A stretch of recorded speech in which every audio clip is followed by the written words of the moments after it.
Hey everybody, welcome to the Clear to Close podcast. My name is Ryan Bolton, local mortgage expert, and with me as always is Carson Jones with Realty One Group Goldmark Team Honey. And today we're going to do a little Q&A, a little question and answer series. We've had some comments coming in through Facebook, through YouTube, and through the internet, and we just want to go through some of these questions. We found some really good ones and that are really relevant for our time. So let's get right into it, see how many questions we can answer in the time that we have today. So the first one I want to talk about, and this one's directed here at Carson, does it cost anything to have a realtor show a home? Like what's provided, what's the cost involved to market the home and put it on the MLS, all that kind of stuff. So kind of break down, is there a cost involved? So to show a house, no. I mean, if you're, the good thing in the state of Utah, if you're a buyer looking to buy a home, it's free to use an agent. So there's really no reason to not go through an agent. A lot of people feel like, oh, well, if I don't use an agent, I can go directly to the seller and get a cheaper price. It actually doesn't really work that way. Usually it just means the seller is going to profit more, and but they're not going to just drop the price just because you're not using a buyer's agent. Now, that is a great point. I can't tell you how many times I have buyers that come in and see it for sell by owner or go direct, and they always take like 6%. They have a number and they just take it right off the top before they even do their offer. On top of whatever, they're going to lower the price. I'm amazed at how many people have that consent. I mean, if you're out there trying to buy a house and you see it for sell by owner, what's your natural thought? Well, they're not using an agent, I'm going to lower the price. Yeah. It's crazy how often that's just a sentiment that's out there. So you're paying for an agent, whether you use one or not, might as well use one. For sure. So, I mean, there's no point really not to, especially because it's free to the buyer, right? It's included in the purchase. It's already part of that price that they have listed. So, if you're buying a home, you're going to probably run into more and more problems if you don't have a realtor. Something fell off our tables here, but if you don't, because then you're dealing with any type of legal issues, any type of, you got to make sure you're the one doing all the work that goes to the title company. You're just directly in charge of all communications to your lender. So there's a lot of difficulties that are going to happen throughout your transaction that now you're in charge of. So when people talk about, man, real estate buying is so stressful, it's going to be really stressful if you have to do it all on your own. And that's why people hire realtors, because I read somewhere that being a real estate agent is actually one of the most stressful jobs in the country. And a lot of that is because there's a lot that actually goes into it behind the scenes. And until you do everything completely on your own, going through the full process for a full 30 to 50 days, depending on how long your closing is, or escrow, then, I mean, there's a lot that goes into it and it can be stressful. So I would always recommend putting that burden onto a realtor, especially since it doesn't cost you anything extra. Yeah. So does it cost anything to do an open house or to do extra flyers? You know, you see the little stands they put out front and put flyers in. Does that cost any extra on the listing side? So you got the buyer side, doesn't cost anything. Is there any additional costs that get kind of built in? It depends on the agent, really. So for me, I don't. So what I do is when I'm running, say I get a listing, and on that listing, I don't get paid until I sell the house. And a lot of people don't realize that if you're hiring me and, okay, we agree to a 5%, 6%, whatever that's going to be, but I don't get a penny until I actually get the job completed. So part of the way that I get that job completed is by doing open houses, by printing out all these flyers, and I spend significant amounts of money in marketing. Now, over these past few years, like I've said in the past, I mean, my dog could have gotten their real estate license and gotten some houses sold. Yeah. And it's not going to be that way for a while here. It's going to be much more where the top marketers are the ones who are actually going to get places sold. And then the top cold callers are the ones who are going to get places listed and just let them sit there. So make sure you understand who you are hiring, because there's a very big difference between the agents who, I've sold 50 houses in the past 6 months, compared to an agent who says, okay, I've sold 15 houses in the past 6 months. Because the one who is selling all these tons of houses, all they're doing is cold calling. They're just cold calling, getting their house, and then throw it on the MLS. See you later. I'll talk to you when we get an offer on your house, right? And then there's the ones who are actually going into it and marketing their houses like crazy. And those are the ones who, over these next few years, are going to have a lot more success, is the ones who are actively promoting the homes that they have listed. And so, it does cost money, but it doesn't cost money to the seller. There are some agents who might charge extra to do that type of thing. If that's the case, I would just tell you, don't hire that agent. Find an agent who's going to do all that stuff included in their price. Well, I think that's really what I like about your team Honey. There is you're seeing the market from more than just your perspective. You've got other agents you're working with and other scenarios, other problems, other stuff that's kind of happening. So you have a better feeling of where the market's going, where to price it, what things are working with marketing, what aren't. I mean, that's part of the reason we're doing the show as well, just get our information, our expertise out there to be able to show that we really enjoy what we do for a living and want to help people as much as we can.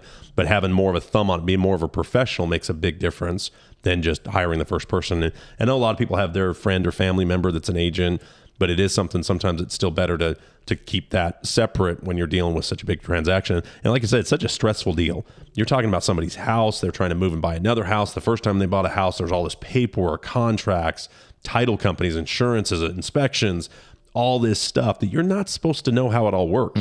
That's why you have us to help you work through it. And like you said, a lot of times it can be completely free, which is just amazing. You're right. And I mean, what I've seen quite a few different times in St. George alone is that buyers and sellers kind of feel like that they're competing just directly against each other, when much more it should be the buyer's agent and the seller's agent are the one who are kind of going back and forth doing the negotiating. So there's no reason really for a buyer and a seller to be communicating much at all. It should be going straight through the realtors. And a lot of the times when the buyers and sellers start communicating, that's when things start to fall apart. So that's another gets said or promised or offered or something. Yeah. And that's another reason why I would just say, be careful, even if it's a for sale by owner, use an agent, right? And again, 99% of for sale by owners are still actually going to end up paying a realtor fee. And that's one thing for sale by owners don't recognize when they go into it, is because since it's free for a buyer to use a realtor in the state of Utah, great, you post it on for sale by owner, but you're actually more than likely still going to have a realtor come to you and say, hey, I've got a buyer for you. We're ready to write an offer, but it's going to also be a 3% buyer's agent fee. And if they say no, say, okay, well, go find a different buyer. Good luck with that. And then the next buyer is also with an agent. That's so true. They're going to pay through it either because that's an agent going to bring a client that they're going to want that commission for, or price reduction. And it's something where if you're for sale by owner, a lot of times people will look at it and say whether they come up with that value. They're always going to kind of go down. They're going to go back and forth. You're going to have a contract put in your face. You don't have anybody help you read through it. You might have some investor guy that's more savvy that puts some contract. I've seen these contracts where they're assigned, where somebody will go in and say, okay, I'm going to buy it, or maybe assign it to somebody. They assign it for more and make the difference. And a lot of that can even be illegal in a lot of states, because you're basically becoming an agent without getting licensed, without doing all the other things. So you got to be pretty leery, and that's just one more way to screen it. Also, you screen buyers that really aren't pre-approved. You screen buyers that aren't really ready. It gives you that buffer, and I think it's well worth it. I'm always going to use an agent because it's something where I know that the price is right. I can deal with my job while they're dealing with the other things involved in the contracts and going through who can go through the house and walkthroughs and all that fun stuff. But hiring the right agent is huge. I mean, this is still a sales industry. Many people don't realize that. And it's something where setting expectations, doing those things up front can make a huge difference. So our next question is kind of along those same lines. It's what is provided by a realtor. And again, I would say my first response to that would be, it depends on the realtor, because there's nothing really written in stone other than our normal fiduciary duties of what we have to provide. So a lot of the times you got to figure that out when you're hiring somebody. I mean, some agents are going to provide little to nothing. In fact, I would say most agents provide little to nothing. And then there's agents who provide, a world amount of value to you. So again, it's very important that you choose somebody, A, who knows what the heck they're doing, and B, somebody who is a realtor and not just a salesperson. Because the one who's a salesperson, you won't talk to them again after you sign the contract with them. And like that kind of goes back to what does the real estate agent provide? You've got some agents that go through professional photos and photography and all this kind of stuff. And that's a huge step to getting your property to stand out, especially as competition starts to maybe increase, that those little things can really add up. And just make sure you're dealing with a professional that is a full-time real estate agent than somebody that's just throwing it on the MLS, which is the multiple listing service in the area, and that's it. And just waiting for other agents to show up. There's other ways to get that home in front of other people. And I used to always think, okay, you got the house that's just taking photos with like an iPhone or a Galaxy or something like that. It's still nice photos, but not staged, not really professionally done versus the professional. I always thought that was extra. I always thought, I got to pay way extra to get that. but learning it's more about, like you said, which agent is providing those services much more than agents will charge way more. Now, I'm sure there's some that do if they're really elaborate drones and stuff, they get really crazy. But most of them, I think, like you, will put that whole package as part of their listing agreement. Yeah, I do. I mean, a lot of times what you're going to see is you're going to see agents offering only, say, 0.5% listing agent commission. Well, you do that, great, that sounds good, but your house can't be marketed then. You also really can't do any type of extra negotiating after the fact. One of the reasons why I am absolutely not a discount realtor and listing agent is because there's a lot of times in a transaction where we get to the point where we say, okay, this person needs a net 370, but with these offers coming in, they're only going to net 368, right? So what can we do? And then I then have the power to say, hey, all right, I know we're close on this offer. Neither side is able to give another penny.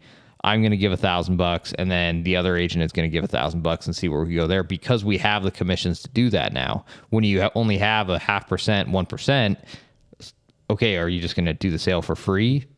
Agents aren't going to do the sale for free, right? So it's one of those things where I then use that to your advantage for hiring me for, yes, a little bit more of a premium, but more often than not, some of that actually is going to end up going back into the sale. Sometimes it's getting paid to buyers or to buyers' closing costs, right, on their loan. So there's a lot of different things that you can do to then assist either the buyer or the seller in the sale to make sure the transaction goes much more smoothly. Cool. Okay, what other questions we got? Let's see here. Should I become a loan officer? Oh, yeah. There's one for you. So, I get this question. There's kind of I wouldn't say the dark side and the light side or whatever, the kind of the which you end up kind of picking one or the other. There's very few that I see do a dramatic jump or one or the other. Maybe they'll start in mortgage and then jump to real estate agents. I don't see a lot of real estate agents come over the mortgage side, but not sure why that necessarily is. So maybe we talk about a little bit what it takes. It's not something where you can just say, I want to be a loan officer and walk in and all of a sudden you're doing. There's continuing education that you have to take every year. You have to do a pre-licensing education course. For us, it's 120 hours. I'm not sure, is it similar to for real? Yeah, it was 120. Yep. 120. So yep. For a long time in my career, I've been doing this since 99. It was just something where, hey, I'm a loan officer. Bam, that's it. The mortgage company was more in charge of training or explaining what they were doing. And as fraud would run rampant, especially in Utah had some of the worst mortgage fraud in the country because it had no licensing. There was no division at the state of Utah. There was no regulatory body that was in charge of all these loan officers running around. Interesting. Okay. So Utah was in the forefront of creating licensing. And then the SAFE Act kicked in, which was a national licensing system. So now we have the NMLS, the National Mortgage Licensing System, that you have to go through and get approved for the nation. And then each state will add their own hours or their own requirements to it. So there's a lot of the pre-licensing education course you have to take, then additional stuff for the state that you're in. So once you have your license, you then have to kind of park that license with a mortgage company, very similar to real estate agents. So they kind of model, with a broker. So basically you had to have somebody that was on the ground, boots on the ground, within that branch or within that region that was in charge of all the licensees underneath them. In Utah, we call it a principal lending manager or PLM. Okay. You guys call it principal broker. So that person was in charge of handling all the things that went wrong or any issues, and they were supposed to show that they were spending the time training and explaining what was going on with the mortgage world. And then every year now we have to do additional continuing education. It used to be every 2. So now they've changed it to where every year you have to do another round of just continuing education. So that's the first step, which is more stringent, I think, than what real estate agents, it was like agents had a lot more on the front end than we had to kind of catch up. Now I think we have a little bit more to stay licensed. And there's a lot with us. We are contracted with the mortgage company to make a certain amount. So we don't get paid whether it's an FHA, VA, conventional adjustable rate mortgage, a reverse. We don't get any kind of different compensation depending on the loan program. Like for years, there would be these programs like adjustable rate mortgages. The market really wanted adjustable rate mortgages. So they were just hot, and the rates were lower, and they were offering all kinds of incentives to sell that particular loan program. Just like any other sales field, they're going to have stuff, hey, we got to move that pencil, so we're going to wholesale it, or we're going to lower price, or we're going to incentivize our sales force to get rid of that car or get rid of that whatever. Mortgages did a very similar thing. Well, obviously that led to abuse where people weren't directing people to the best loan. They were just directing the one that made them the most money. Yeah, of course. So now they've come up with basically we are set at what we make regardless of anything but loan amount. It's a percentage of the loan amount. So it's like a commission essentially off of the loan amount that you guys are getting. That's it. Okay. That's the only thing we can base our commission on is the loan amount. And is it very often that lenders are also on any type of salary for the most part, or is it all pretty rare? Pretty I would rare. say there is some area, certain operations people will definitely have a salary. The processing team will have a salary or some sort of base kind of thing. But most of the loan officers that I've experienced are commissioned, 100% commission. I have been since I can remember. That's just how it works. Now, there may be somebody at the bank, that's sitting at the credit union or bank does have some sort of base, and then they get some sort of bonus after a certain number of loans or volume or something like that. And so for the new lenders coming on who might be starting, you can then negotiate with the company of how much of that commission you're going to be getting off of the sale? Yeah, so it's not as much as that. We're contracted, for instance, 1%. We make 1% for that quarter on every loan that we do. Now, if we don't charge enough to make up for that 1%, then the next quarter they may only pay us 3/4 on the next quarter, even though they're still charging 1. But vice versa, we can't charge more. So let's say we work with a client for 6-7 months working with them, we don't make any more. Right. Or if we spend 30 minutes with them, we don't make any more. So the nice thing, it does make it a little more consistent. When you do your loan, you're making a certain amount. Because like you were saying with commissions, there's times where I gave away loans just to make the deal work. Problems happen. We're up against deadlines. And like, you know what? I want you to get in this house. I'm not going to let commissions hold up any deal. Let's just get it done. Yeah. And other times I was like, man, I've been working on this one forever. It's just any sales thing. You're going to find clients sometimes that will charge more and less just as you do. Now it's just bam. It's just the same no matter what. So I think it's de-incentivize maybe people from coming into our industry because there isn't a lot of extra incentives to charge different rates or programs, or all. It's just here it is. Here it is. Here's your loan. That kind of thing. Where with real estate agents, I think you do have a little more flexibility in what you're charging, what you're doing, and the kind of clients you're going after. Yeah, a little bit more negotiating, I guess, is involved there. And I guess that's actually our next question is: should I become a real estate agent? So, what are the differences between being a loan officer and a real estate agent? I mean, of course, there's similarities, but there's big differences, especially, of course, how you get paid. I mean, we've got a lot of realtors just here in town alone. And do you know a number of loan officers right now? Ooh. Is there a number on that? Or? I bet you there is. I bet you I can find it. Go ahead. But going back to a real estate agent. So should you become a real estate agent right now? We're in October of 2022. And so as of right now, the market is beginning to change significantly. The market's starting to go from a heavy seller's market, and we're starting to kind of level out a little bit more and kind of heading in the direction of a buyer's market. I don't think we're there yet, but that's kind of the direction we're heading at the moment with interest rates rising. So I would tell you, become a real estate agent if you're willing to work full time. I think over these next couple of years, you're going to see a lot of part-time realtors leave the business.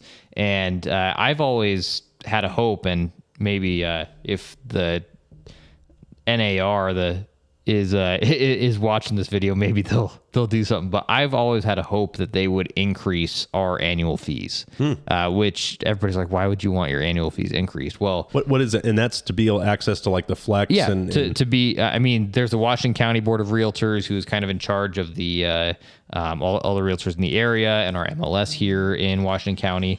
But then you also have places like the NAR, the National Association of Realtors, the Utah Division of Real Estate, and each of these places have fees. And I would love to see them add in, say, like some health insurance, some big ticket items that make these annual fees, I mean, a few $1,000, right? Right now, they're anywhere from $1,000 to $1,400, depending on where you're at, where you are. In some places, they could be a little bit higher, but I know that's also part of the reason why there's so many realtors right now. They're just charging smaller fees so that more and more realtors can get licensed. And if we had higher fees, I would love to see that. And then all of a sudden it's going to start making more of these realtors who are just selling grandma's home and that's their only house for the year that they're selling. it will start kind of phasing some of them out. So if you're somebody who's willing to put in the time and the work to be a realtor and be a consistent sales, have a consistent sales script going with you, then there's no reason why you can't have a lot of success. But over these next few years, if you're not putting in that time, it could be a really difficult few years to be a realtor. You know, that brings up a question that I saw that I thought was pretty interesting. And that was, can a real estate agent represent themselves? So I see a lot of times where people will renew their license, whether it's with the county or, you know, with the local MLS, which is the multiple listing service.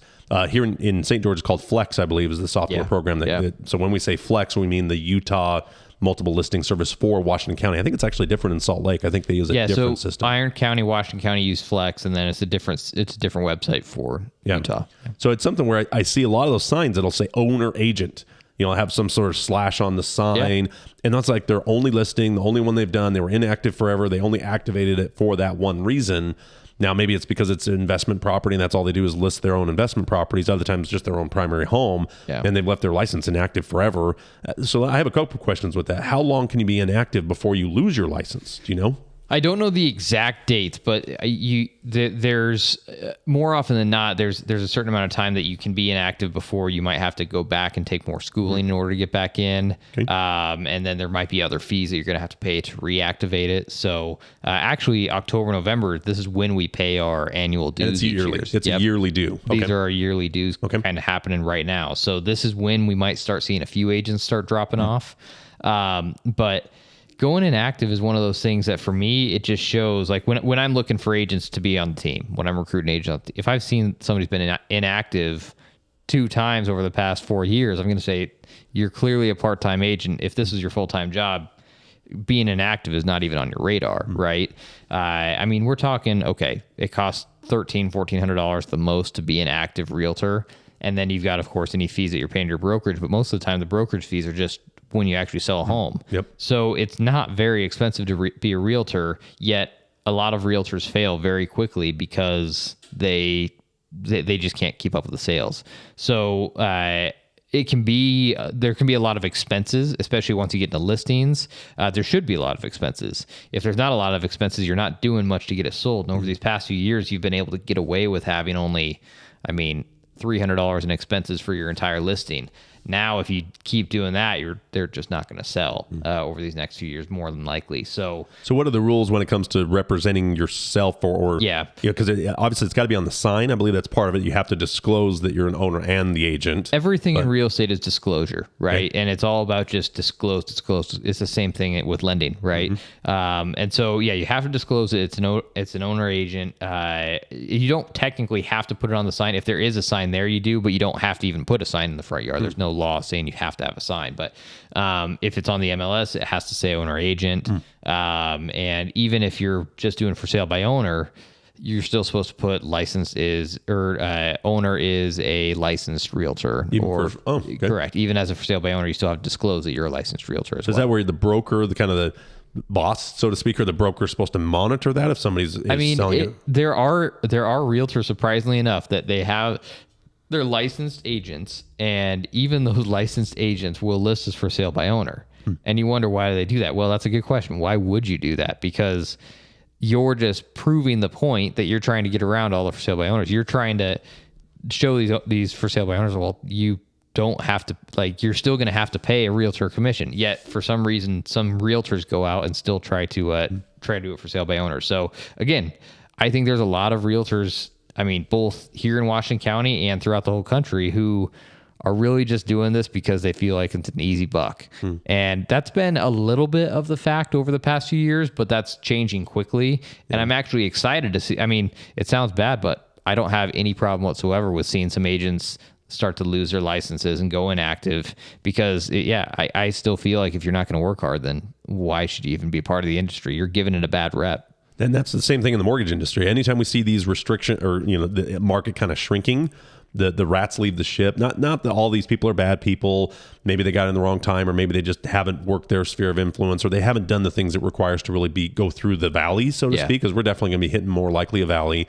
But it screens out the people that are part-time, that really aren't doing this full-time, that just either made a quick buck or jumped in. Had a couple family members that want to list a house. But I'm amazed how many mortgage companies that garage door just opens up, ABC Mortgage, we're back in business, and then door shuts. In fact, there was a company, I think it was First Guarantee, had been around for many, many years, had their best year ever in the mortgage industry last year. They're out of business as of July 1. That's crazy to see that much of a turnaround, because it was easy pickings. Maybe they weren't doing right by all the clients. They were just trying to do as many loans as they can and not really setting up relationships, being in the community, doing other things to show that they really were experts instead of just pushing paper around as quickly as they could. So it is going to weed out some of the people that are now. I've been around the country, and St. George has a pretty good core group of loan officers. Some of the best I've ever worked with are in Southern Utah.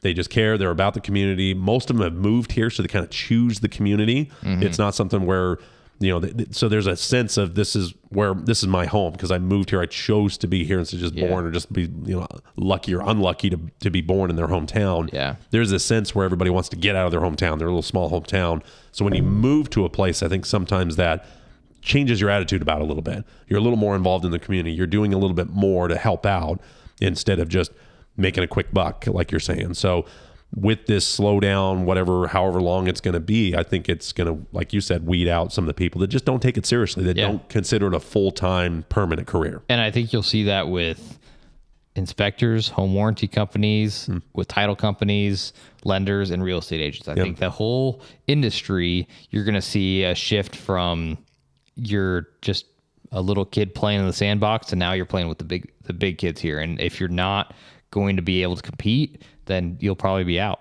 Remember that Big Short movie? I remember the guys were just bragging about all the money they were making, and then they were in the unemployment line 6 months later. So that's a tendency. I know there's probably a lot of people that went through that increase for the first time. I've been through it a couple cycles now with refi booms or whatever. And I just knew from the last one, okay, be smart with the money, smart with your advertising. Don't go out and just buy a bunch of stuff, make sure you're smart with it, because it can, like you said, it can turn off pretty quickly and you've got to just go back to work. And this is that work section. So let me ask you this. This kind of leads into the next question that I had for you. Do you think that real estate agents, loan officers are going to become obsolete, or is it something with technology and with just the change of the cost and overhead and just the change of this? Do you think it's going to be something where there's a lot of talk about that? That's a great question. I like that question. I mean, I actually, somebody says, okay, you're a realtor and you're talking about if you guys are going to become obsolete. And I like that, because you know what? There's a lot of realtors who will absolutely become obsolete, if not already starting to get in that direction. With that said, you're never going to be able to take away human interaction, right? And we've already got companies like Homey. There's some Redfin. There's some online listing companies, and now all of a sudden you're starting to see them go out of business. So just like you've seen with some of these lenders who have had just all this easy success over the past few years, now just in the past 6 months we've started seeing some of these huge companies start to go bankrupt, and they're just laying off all of their employees, because now people are starting to realize that in order to get any of this done, you have to have marketing skill and customer service skill. And that customer service thing is huge. Communication, customer service. It is. I think it's 80% of the job. Maybe 90 at this point. I do too, because the people right now who are going to have success are the people who did well over the past few years for their clients. The people who were just the agents who were just salespeople and just, they went in their house, they gave them a really good speech, made them sign a contract. Then they said, okay, well, I'm going to go throw this online. I'll call you once it sells. And they did actually really no type of work for them because their assistants did everything. Those agents are probably going to start having a lot more difficult time because their clients don't want to work with them again. And now you're going to see those agents who did a good service for their clients over these past few years. They're the ones who are going to get repeat business, right? And that repeat business, no matter what industry you're in, and no matter what the market is like, repeat business is always top, right? And anytime you can be the king of getting the repeat clients, you're always going to have success. And so that's how I've always run my business, is that the better customer service I can provide them when times start to get more difficult within the market, I'm okay because I know I've still got all those clients who are going to come back to me for the next 20 houses that them and their family members buy in the rest of their life. Yeah. I think that's something agents, I think, do a better job than loan officers, is really that follow-up, the follow-through, because I think you spend a little more time face-to-face, driving around town, showing them stuff like that, going to barbecue. I mean, there's so much, a little bit more than that than the loan officer side. I thought we've always been a little bit behind on that customer service or that friendship that almost develops more with agents and their clients than maybe the loan officer and the clients. It becomes, I don't know what that is. Maybe it's just the finance side's a little more complicated, or you don't interact with them quite as much because you're dealing with emails more often or phone calls, not necessarily face-to-face as much as you guys do. But I think it's something that I've learned through my career is do a better job servicing my database, staying in touch with them, just being in front of them, because they're constantly getting bombarded by mortgage advertisements or the servicer of their own loan. Like, I can't tell you how many times I'll do a loan, it gets sold to XYZ mortgage company, and they market the heck out of my client, obviously, and that's fine. That's what they're trying to do, is retain that customer. So you end up losing them. I've had clients, I can't remember that guy's name. They'll hear a radio ad or something. Oh, I remember Ryan, so part of my job is making sure I am staying in front of these clients, because it can be years, 7, 10 years before they even need me again. Yeah. So it is also making sure I have good referral relationships to kind of keep that going. But when it comes to being obsolete, like you said, I think there's always going to need to be a human touch. Yeah. Because when was the last time you asked Siri for something and she gave you something so totally different? When was the last time you opened up a mortgage application? I've got a mobile app that's great, but I can't tell you how many times people open it, don't finish it because they don't know an answer. They don't know, I don't want to put the wrong thing in the box. I don't want to get denied for the loan because I don't know my address that I was at 5 years ago. Right. Or my exact job. There's stuff that people will get on the application and go, yikes, because it's scary. It's 4 pages worth of stuff. Yeah. And I think a lot of people don't want to just have that interaction with the computer or the app. Now, it's getting closer. The next generations are probably getting more and more comfortable with these automated systems. Yeah. But it is something where I think if you're doing your job right and you're communicating and being real and humanizing the process, there's always going to need to be a human in that process. So I don't see it. Now it's changing.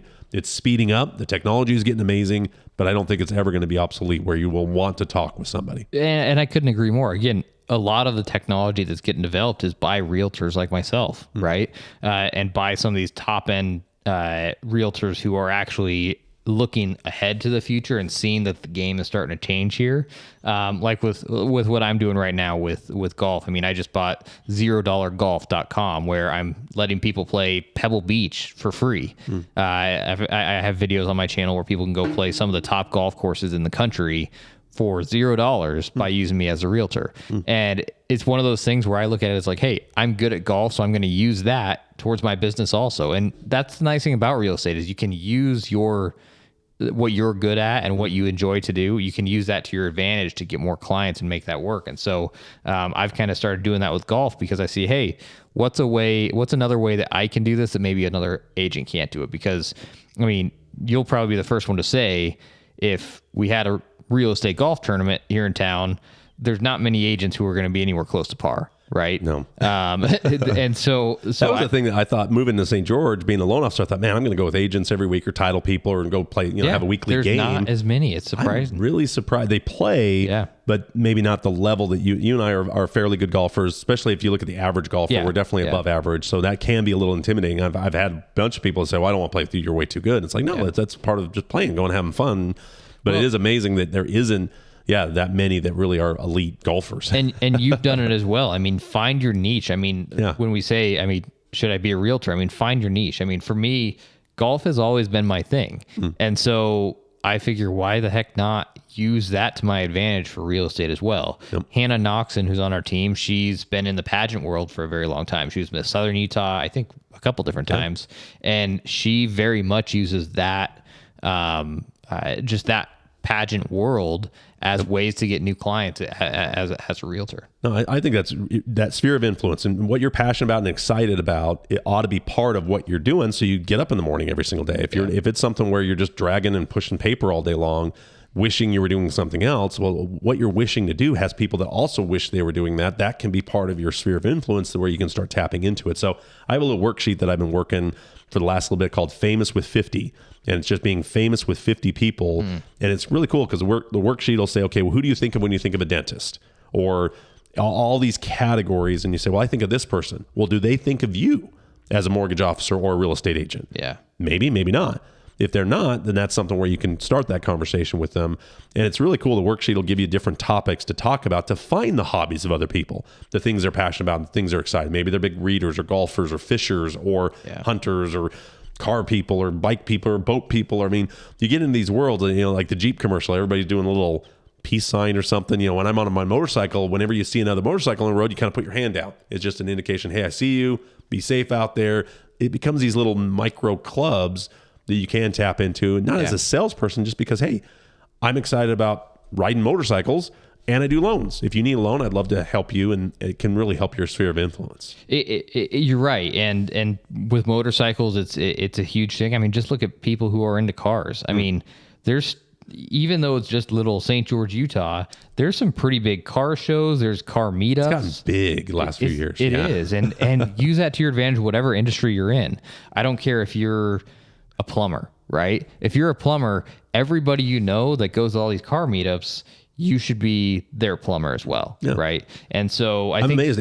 Make sure they know what you do for a living without a sense like, hey, it's more, they want to help you too. Usually when you get in these clubs, they're like, oh, you do loans. Okay, that's great. And what do you do? And then it just becomes one of those things. So it's just part of networking. And I'm guilty of this too, especially in the past. And that's what I'm trying to change here with, say, this podcast and with my golf videos now, is that the way a lot of agents market is like, hey, if you were looking to buy or sell a home, make sure to give me a call. It's like, oh, okay, cool, thanks. Like, what does that do? What type of marketing is that? I still feel like it should be requirement that you get a marketing degree if you're going to be a realtor, but you don't have to. And so, I look at it as like, get creative with how you're going to market, because it's going to be a really tough few years if you're not able to get creative. And this is what I tell Team Honey a lot. I mean, a lot of what I do there at Team Honey is coaching them and kind of sometimes just waking them up and say, hey, I'm sorry, but you're not going to be able to sit around for the next few years and just let the money come in. If you're not working hard and getting creative with it, then you're probably going to be finding a new job here soon.